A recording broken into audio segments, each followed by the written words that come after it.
Hi guys! Welcome back here at Trilogix PLC.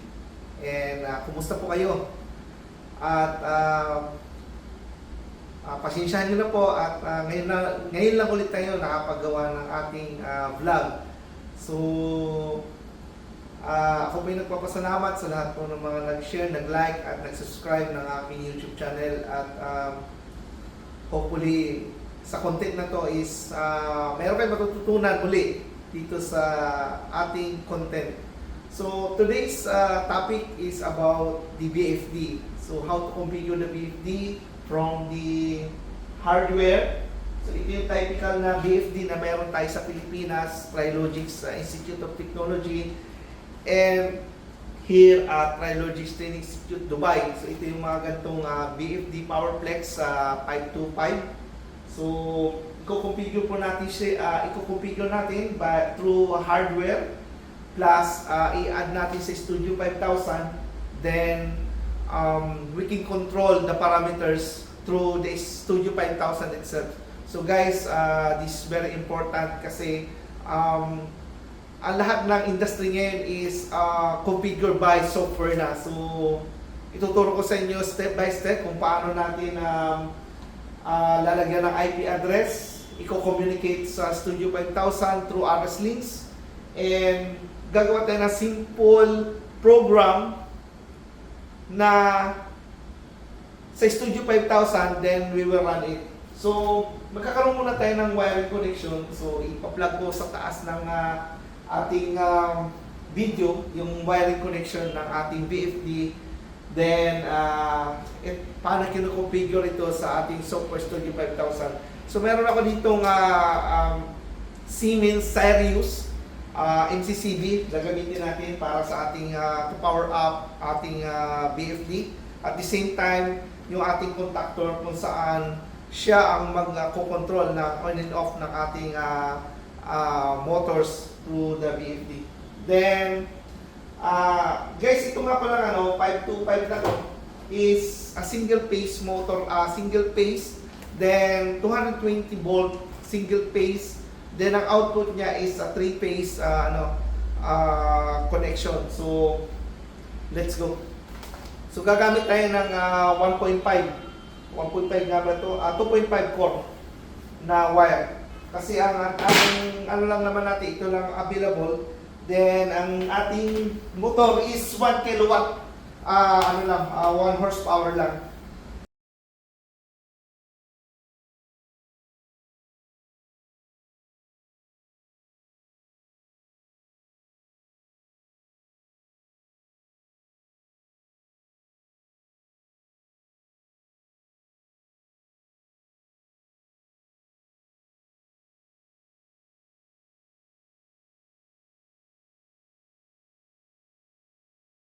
So mag-splicing tayo ng wire. So make sure lang na we're using the gloves. Pero nawawala yung gloves ko dito sa sa laboratory. Sa dami ng gumagamit ng gloves. So wala, naubusan ako ng gloves. Ko alam nasa yung mga gloves. Then to make sure lang na you are in safe position to strip the wire.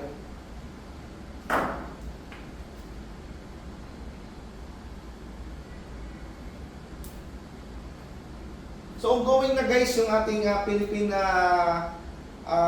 yung Trilogix Institute of Technology is currently nagkakandak na sila ng training. So for inquiries guys, approach our Trilogix Institute of Technology Philippines. Mag-enroll na kayo doon guys at maraming matutunan. Puro Studio 5000 ang ginagamit natin at TIA Portal. And mga VFD and mga latest hardware na talaga yung gagamitin natin.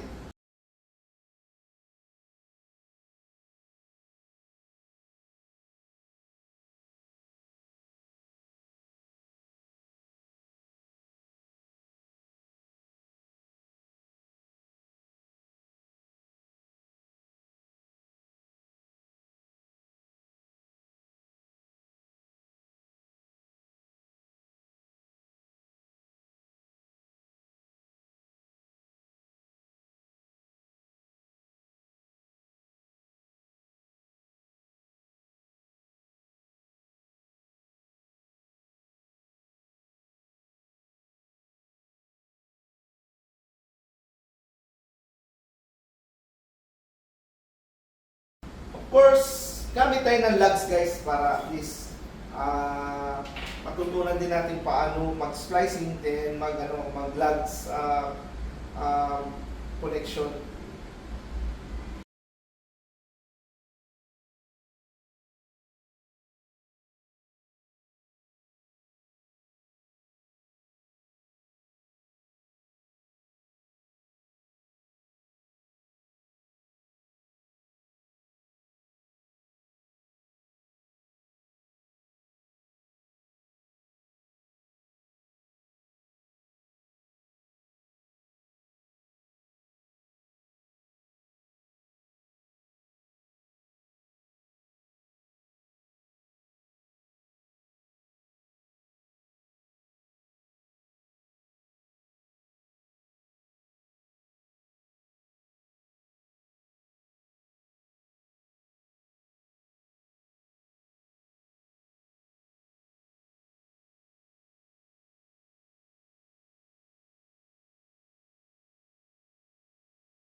So guys, since ito ay three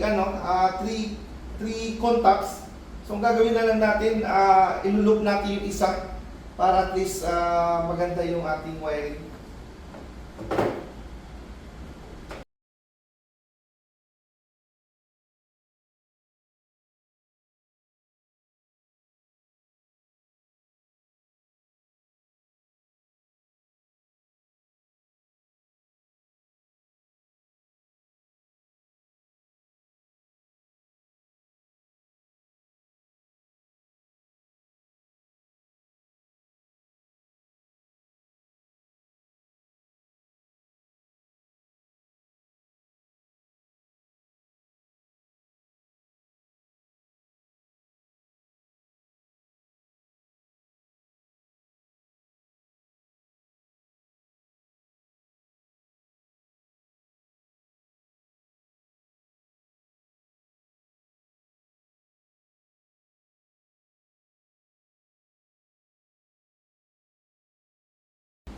So mag-loop tayo sa terminal 1, loop tayo sa terminal 2 para doon tayo kumuha ng output.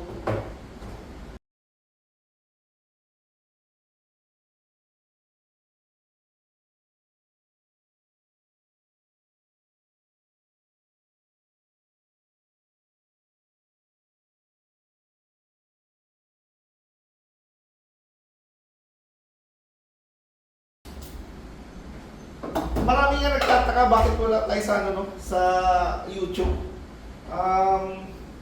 Naging busy lang po tayo sa operation natin.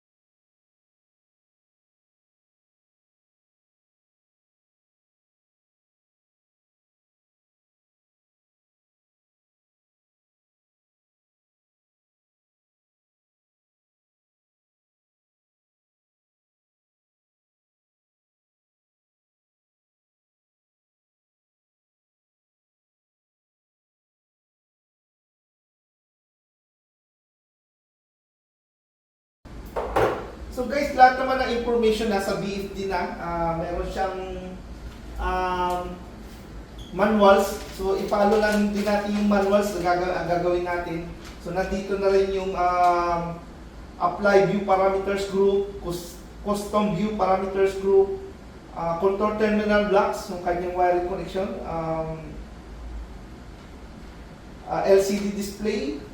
So lahat ng configuration guys nandito na sa manual. So sundin na rin din natin. So medyo tricky lang siya kasi once na kailangan mo kasi dito is meron kang i-off mismo sa ating BFD, then yun ang i-activate natin sa software para ang mangyayari kasi if hindi natin gagamitin tong ating local BOP o local panel o ita-transfer natin yung command sa PLC, sa software mismo ng PowerFlex 525. So hindi siya if both hindi siya tama ang configuration, then may chance na hindi siya tatakbo, hindi siya magra-run.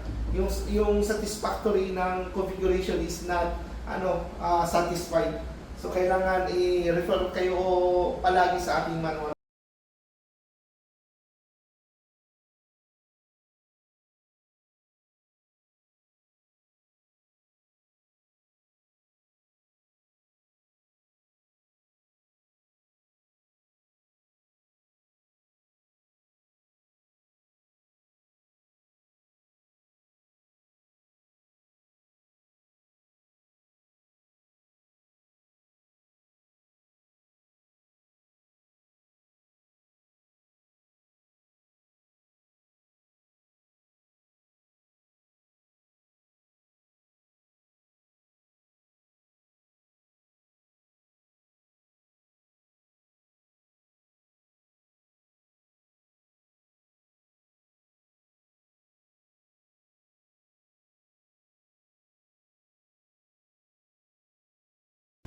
Then line to our contactor.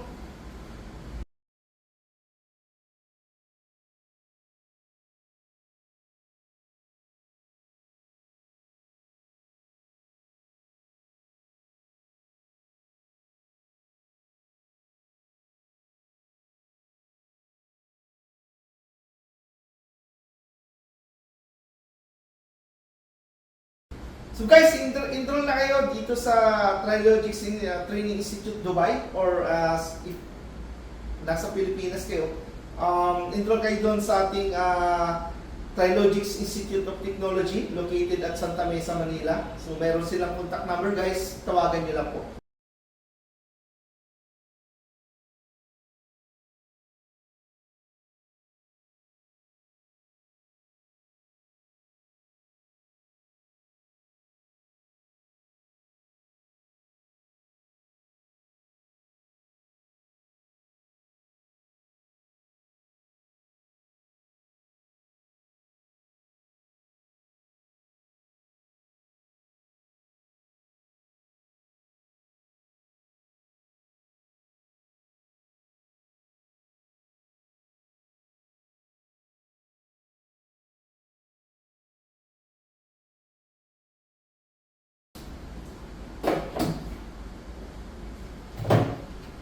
Punta tayo sa ating contactor.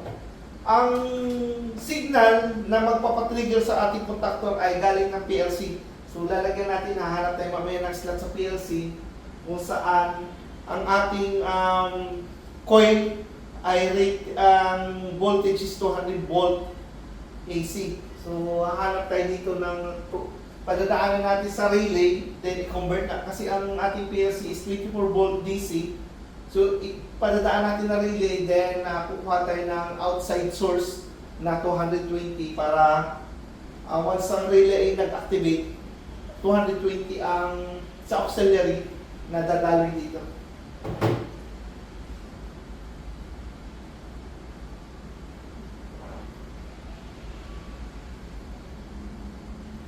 So, mag-abang na tayo ng dalawang wire for the output.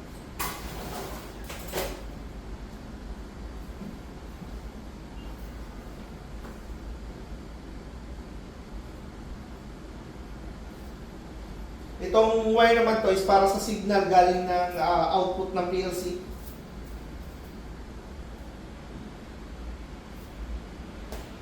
So mag-abang lang tayo.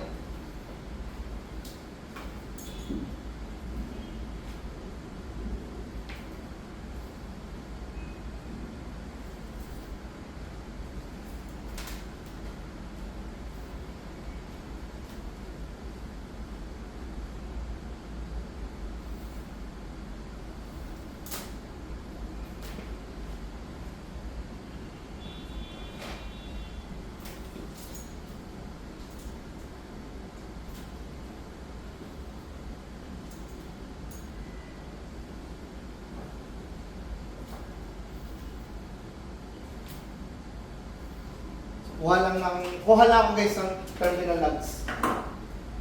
So prepare lang natin to guys, yung dalawang blue and red para sa ating 220 volts galing sa relay, which is yung relay activation galing sa PLC.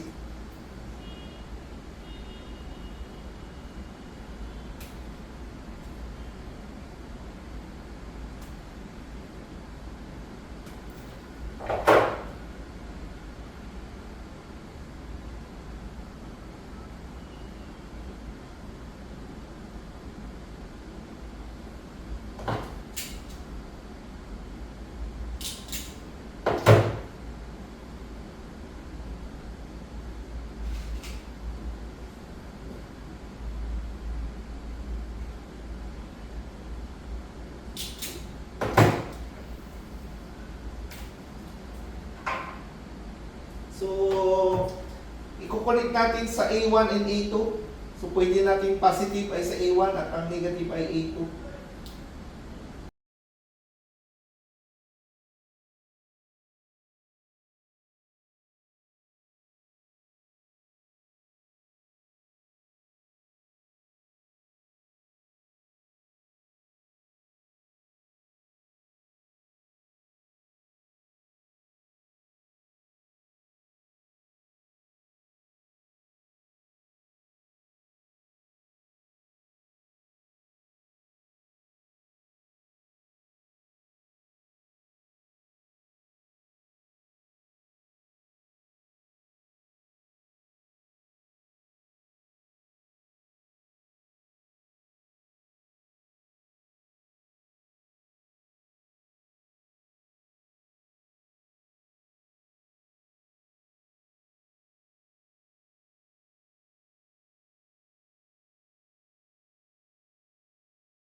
Guys, please share and like my YouTube channel at sana dumami pa yung manood ng aking mga vlogs at least online nakakapagbigay tayo ng idea, but I'm still prepared na mag-enroll kayo sa Trilogist Training Institute kasi yung ginagawa ko is the review lang ito, review ng mga nakapag-training na kung saan maaari nila malimutan yung kanilang ginawa dito sa Trilogist Training Institute by this video, doon na maipaalala ko na ay ito pala yung ginawa namin during the training.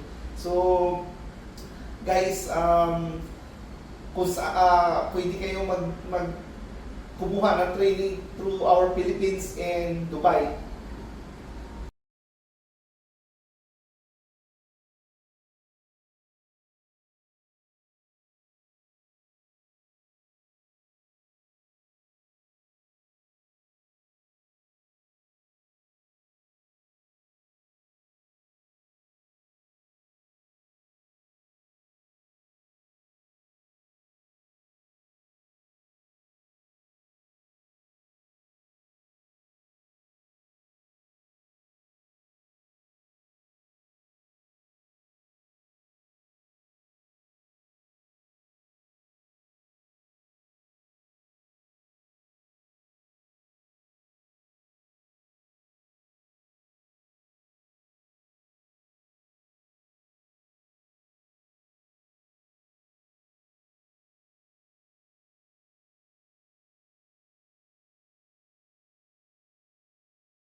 So guys, kagandahan sa Trilogix Training Institute at Trilogix Institute of Technology Philippines is wala kaming time limit. If nakukulangan pa kayo sa turo, you can sit in sa ibang grupo or you can practice as the schedule so that you can practice your skills. And ginawa ang Trilogix as a hub of mga technical practitioner to boost the knowledge. Hindi siya more on after ng hours mo tapos ka na. No, hindi ganun ang principles na ginawa namin sa Trilogix. So guys, enroll na kayo sa aming Trilogix Training Institute at Philippines. Thank you guys.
So normally, mga estudyante naman, i-rewire nila yan. So hindi ko na masyadong ginandahan yung ating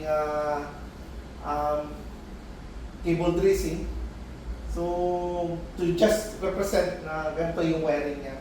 So ready na yung ating DFD to power up through our circuit breaker and MCCB. So double check lang natin. So meron tayong galing sa circuit breaker, then MCCB. So, from line 1, nag-loop lang tayo. So, wala pa tayong coming from the PLC. So, ang gagawitin muna natin para ma-power up lang itong ating BFD is lalagyan natin ng mga parameters. So, gagawin natin is mag-loop muna tayo sa power supply ng 220 para magkaroon ng activation yung ating coil, tsaka natin i-control sa PLC.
Sa unang activity ng pagtuturo namin ng PLC dito sa Trilogix is ang basic na pinapagawa namin is yung basic motor control, ang ladder logic sa PLC.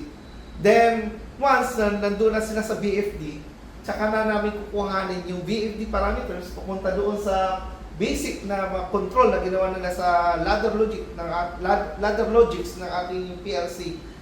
Doon na nila i-control ngayon ang kanilang project. So kaya dapat ang mga estudyante is from the basic talaga, then goes to the advanced training.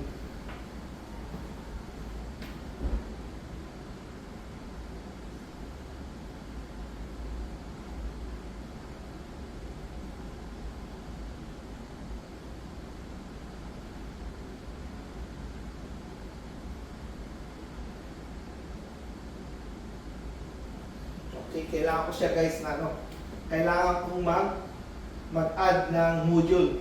So kailangan ko i-add yung ating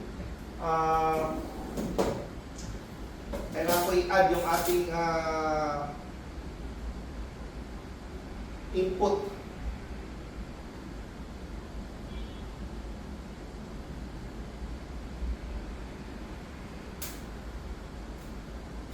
So para mapawiran ko itong ating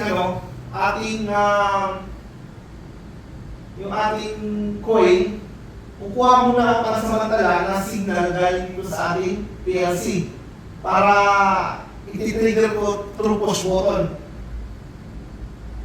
Then, after that, tsaka na natin galawan ng separate control sa PLC. So, open ko Studio 5000, then go offline muna ako. Then need ko mag-add ng module. Actually, doon yung PLC 41. Okay. Then PLC 101. Okay.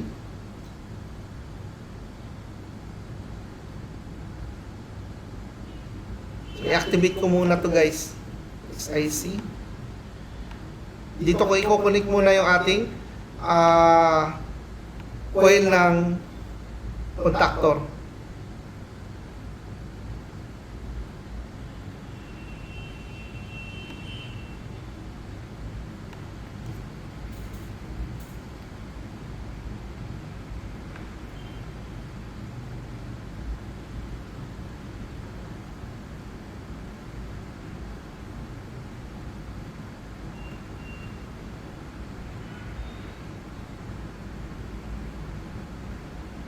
PLC 101, so meron akong stop. Okay, gagamitin ko itong stop na to.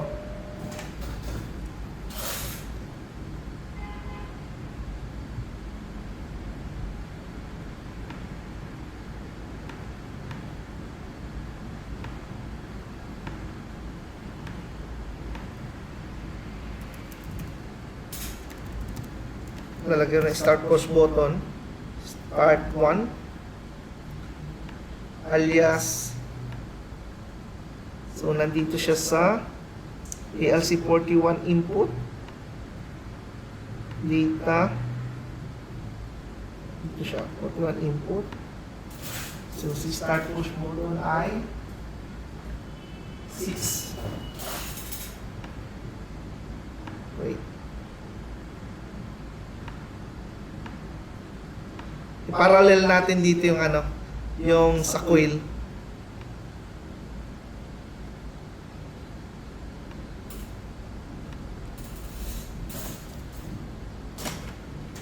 Okay. Then magpaparallel ako dito sa kanyang output.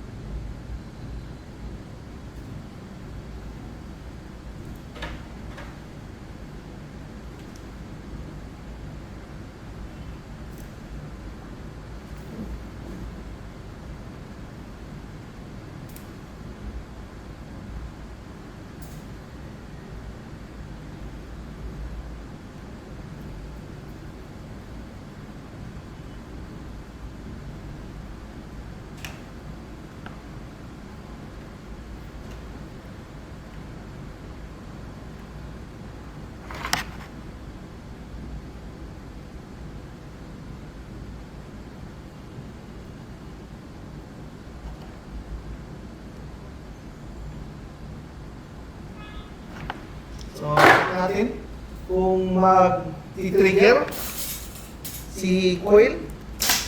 Okay, nag-trigger.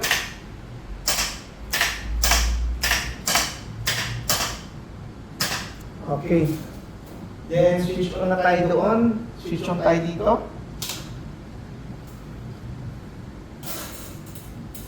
So, ready na ating MCCB.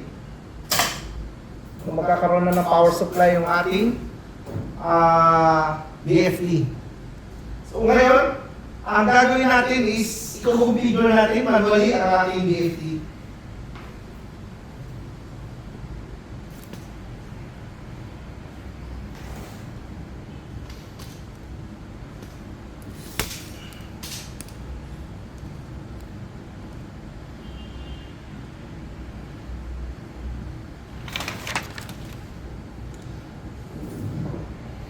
So, first of all, lalagyan natin muna siya ng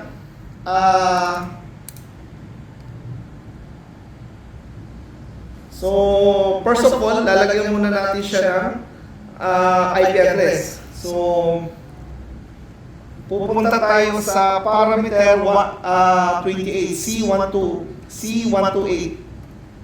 So, escape, then select. Press nyo lang yan. Then, escape ulit tayo. So, nandito ngayon ang command. So, hanapin natin si C. Yan. C121. So, select natin ito. So, next is 128. So, sa parameter C128, yun yung ating boot P. Kasi ibu-boot P natin siya. So, 128, enter natin. Then, magpapap up dyan kung boot P. So, naka-boot P siya ngayon. Ang kanyang default is boot P. So, ang gagawin natin, okay na siya, ready na po yan. Then, escape tayo. So, parameter 129. So, parameter 129 enter, ilalagay natin yung ating network. So, ang ating network is 192.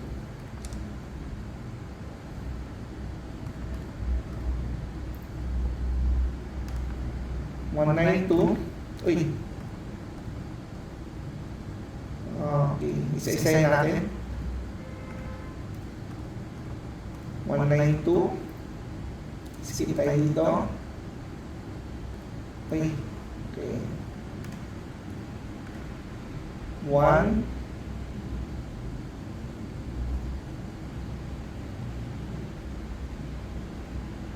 Okay.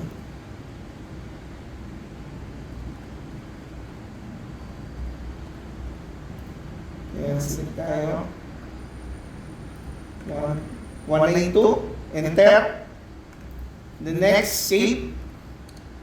Parameter 130. Enter. 192, 168.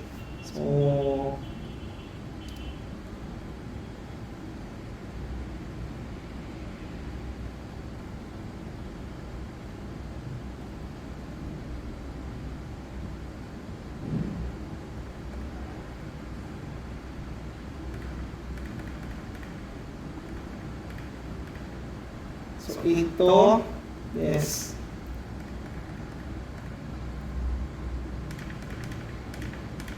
So, 192, 168, enter, then escape, parameter 131, 1, enter, escape, parameter 132, enter. So, ito ay, ang IP address nito is 68, gawin natin ito 67. O, gawin natin 67. Okay. 67. So, 67, 68 yun. Enter. Next parameter, 133. So, 133 is yung ating subnet. So, enter tayo. 133 is our subnet. Enter. So, 255 tayo dito. 255. Enter. Parameter 134. Enter. 255 pa rin. Enter. Escape. Parameter 135. Enter. 255 pa rin. Enter. Escape. Parameter 136. Enter. 0. So 0 na tayo. 255, 255, 255 ang ating subnet. That's 0. Enter. Then escape. So okay na yung ating IP address. Balikan na lang natin mamaya sa ating boot peak. So escape tayo. Escape. Then punta tayo sa ating parameter.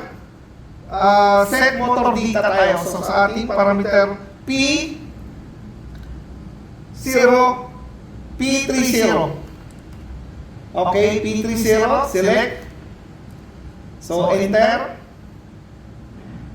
So ano meron dyan? So nakaselect tayo sa basic parameter. English. Okay tayo, English yan. By default. Escape. Parameter P31. So ano daw yung voltage na motor natin? So we are referring sa motor natin. No? We are referring to motors.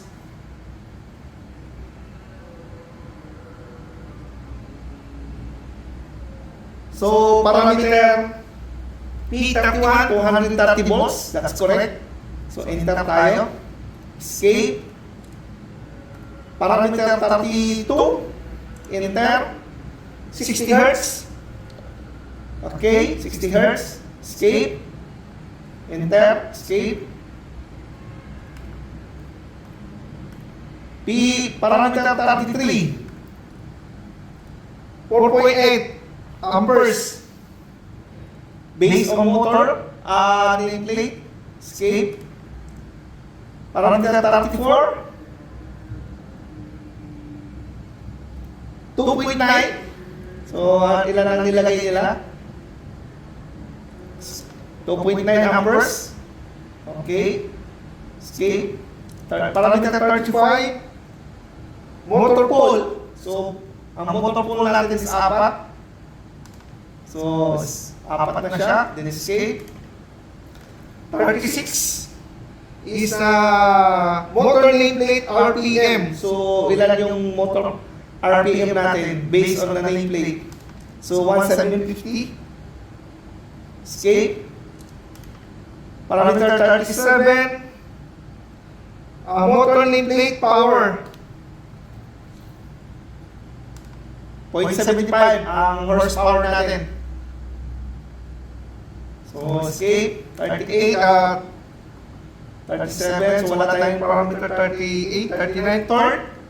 So, pwede na natin ang torque, pwede na natin i-execute doon sa ating Software Studio 5000. Pero tingnan natin. So, mag-pop up naman siya. So, yan ang kanya pop up. Escape tayo. Parameter 40. Enter. So, I will select auto-tune. Ang 0 is ready. Pwede tayo mag-select ng 1. Ang 1 is auto-tune. Static pala. Static tune. Ang auto-tune is 0. So, pwede natin i-select yan mamaya sa software. So, escape tayo. Then, parameter 41 and 42. Ito yun, this is based for the acceleration and deceleration. So mamaya pwede natin baguhin ito through software. So okay na yan. 41, 42 is acceleration and deceleration. 43, deceleration. 46. So very important. 46. Start source. Skip tayo. So saan na yung start source natin? Ito ba ay manggagaling sa keypad? Number 1. Sa 2. Number 1 is keypad. Number 2 is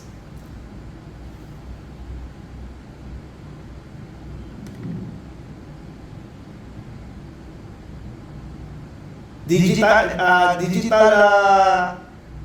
time lock. So hindi yan. So ang gagawin natin is ililink natin into software. So patataguhin natin through RS links o yung ating network. So Ethernet tayo. Hanapin natin Ethernet. Number 4. Network. So ano number 5? Ethernet. So, select natin ito, Ethernet IP. Okay, 5. So, escape tayo. Parameter 47 is speed reference. So, saan daw natin makikita yung speed reference natin? So, I prefer na makita din natin into keypad, into our drive pad ba? Or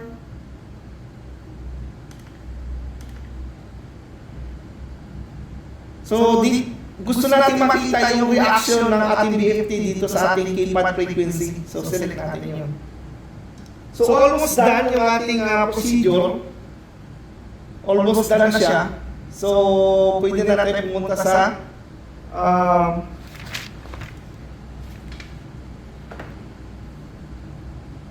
so, okay na. So, pupunta na tayo ngayon sa IP address. So, ilalagyan natin ang IP address through RS links. So, skip natin ito. Skip na natin.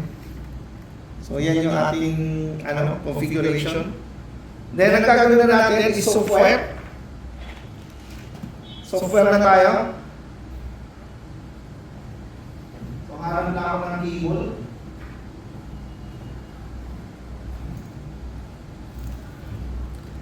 So, ang gagawin ko is maglalagay ako ng Ethernet RJ45.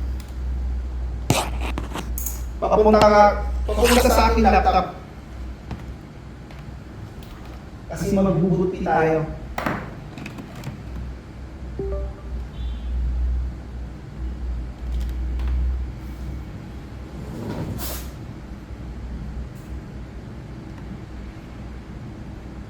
Open bootly. So sa bootly,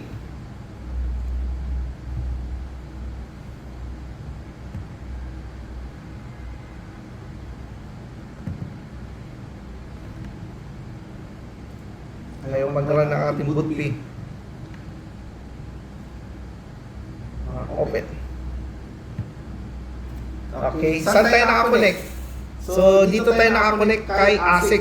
Dito tayo nakakonect ngayon. Okay tayo. 169.254.1. Okay, so gagawin natin, change muna natin yung IP address ni ASIC. Unit word, connection.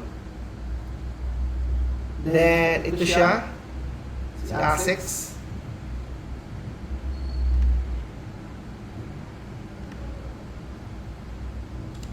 Properties.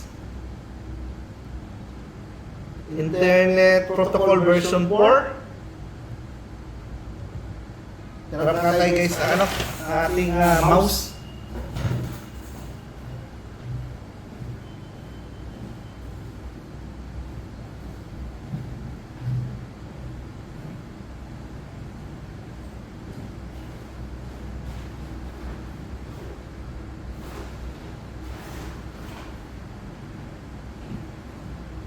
Sana mga mouse.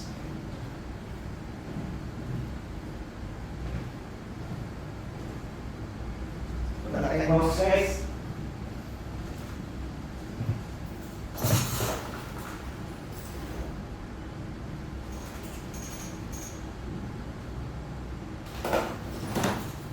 Try natin. So use the following IP address. So ang IP address natin is 192. Laptop IP address laptop terminal IP address 192.168.1. Pwede natin maglagay ng mga 250 lang o 235. Then the subnet natin is 255.255.255.0. Then okay. Then pwede na tayo mag-proceed sa ating bootly. So open natin. So dito na tayo sa ASIC. So okay tayo. Okay. So, okay yun siya. So, nakita kagad guys yung ating MAC ID. So, ang ating MAC ID ay nandito. Yung MAC ID. So, ang MAC ID niya is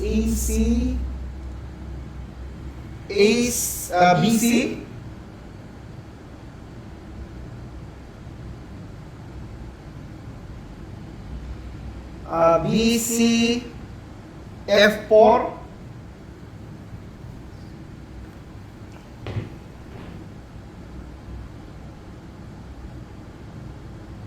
So, nandito guys yung kanyang IP address, kanyang MAC ID. So, nandyan siya guys. So, yan yung nandyan yung MAC ID natin.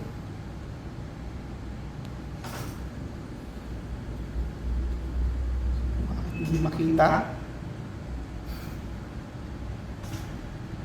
Ayan, dyan guys yung MAC ID natin ha. So, balik tayo sa BFD natin. Okay.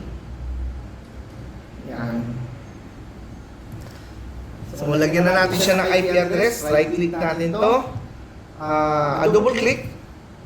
So, ang ating IP address na niligay sa BFD is 192.168.167.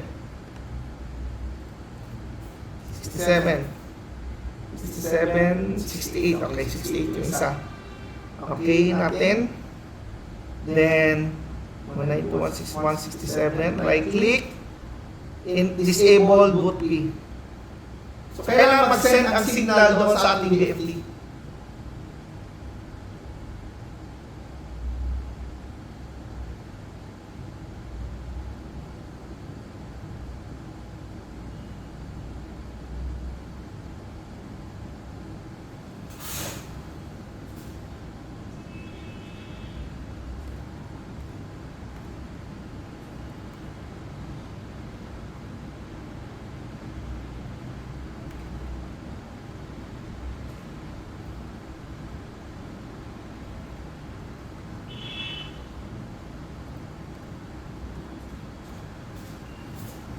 So, hindi siya nag-connect. Try natin ulit. Right click. Disable. So, now, command successful na guys. So, pumasok na yun sa ating BFD. So, command successful na siya. Kung nakita nyo, mamaya, nagkaroon na siya ng ano rito. So, yung init niya, yung Ethernet, nag-response na siya. So, pwede natin ito i-close. Yes. No pala. Okay? So, gagawin muna natin guys is i-reset muna natin yung ating BFD. Control T. I-switch off muna natin. Tingnan natin kung kailangan natin matest na pumasok na yung ating IP doon sa BFD natin.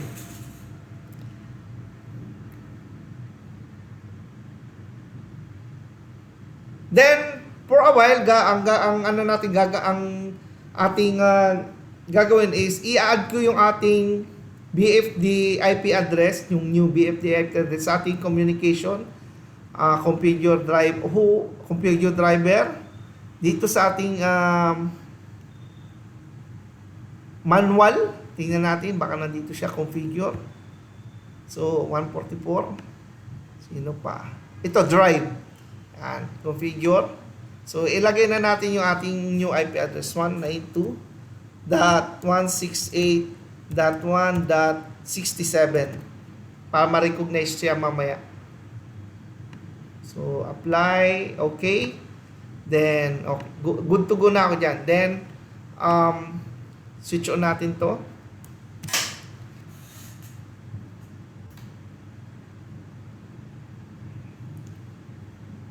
Okay. Then, i-add na natin guys dito sa ating I/O configuration. So, dito sa ating Ethernet. Right click. Okay. So, since ito ay new module, so kailangan natin idagdag through offline mode. So, go offline ako rito. Go offline. Then, mag-a-add ako ng aking Powerflex. So, hanapin ko dito is Powerflex 525. 525. So, pipiliin ko si Ethernet. Create. So, nandito tayo sa ating peripherals. So, kailangan kong lalagyan natin kung anong drive na to. So, sa unang BFD, nilagay ko siya is drive 1. So, ito ay drive 2 na. Drive 2. Then, the IP address is 192.168.167. And the revision of my BFD is 7.001. Mention yan sa likod ng ating BFD. Then, hanap tayo dito. Of course, compatible yan. Compatible. Di na natin kailangan i-off ang kanyang so, single phase 1 horsepower ang pipiliin natin. Single phase 240 1 horsepower. Ito yung ating pipiliin. Okay. Single phase 240 volts 10 horsepower. Okay. Check pa natin. Connection peripherals.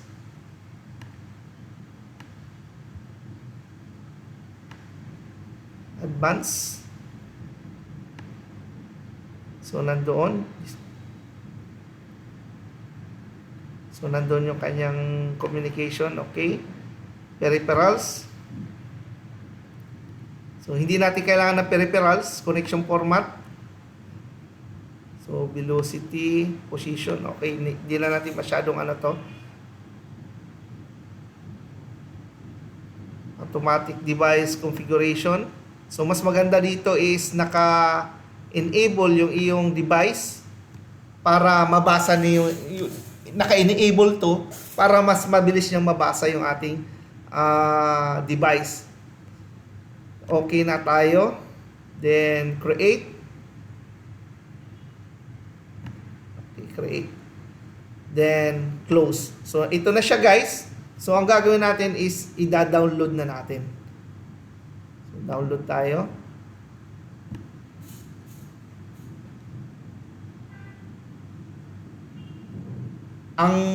Ito na, guys, ito na gagamitin pala natin. So, ito na yung connection niya. Yan. Download.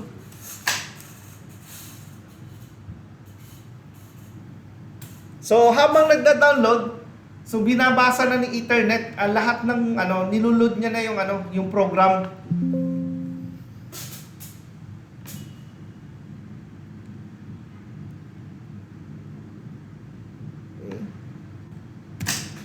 Okay.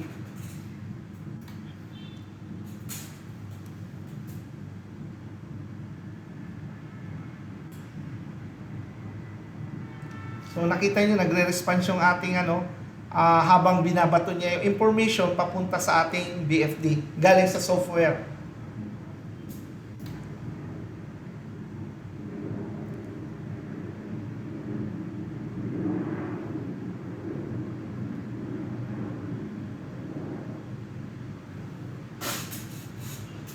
Then while nandiyan na tayo, then punta naman tayo sa ating software, right click natin, properties.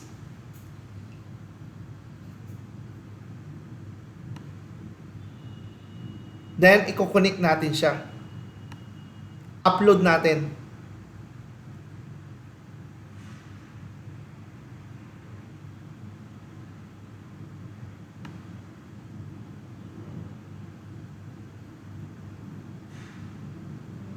Connecting pa siya.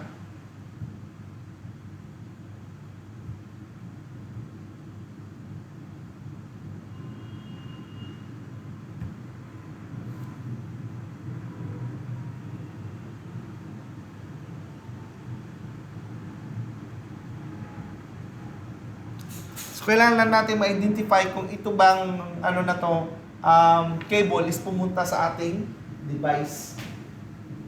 So, okay naman siya.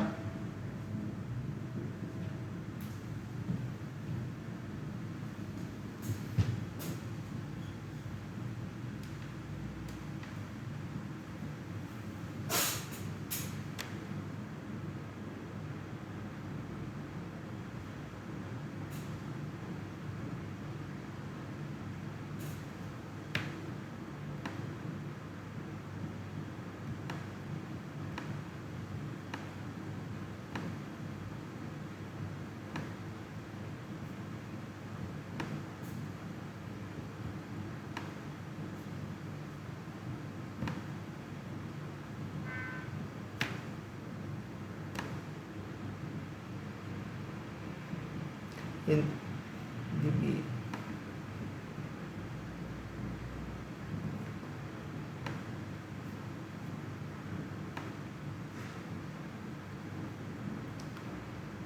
Startup wizard natin.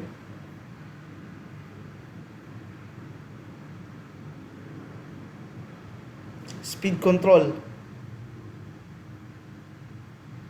So speed control natin. Ito ang i-check natin yung speed control. So may voltage siya doon. Next. Next. Next. Next. Next. Next. Next. Next.